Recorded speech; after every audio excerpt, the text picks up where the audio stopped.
Jag känner en bot, hon heter Anna, Anna heter hon. Och hon kan banna det så hårt. Hon röjer upp i våran kanal. Jag vill berätta för dig att jag känner en bot. Jag känner en bot, hon heter Anna, Anna heter hon. Och hon kan banna det så hårt.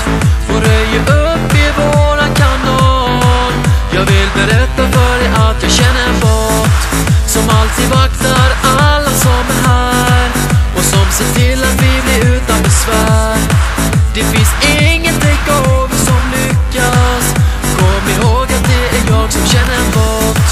En bot som ingen annan slår. Och hon kan kicka utan att hon får.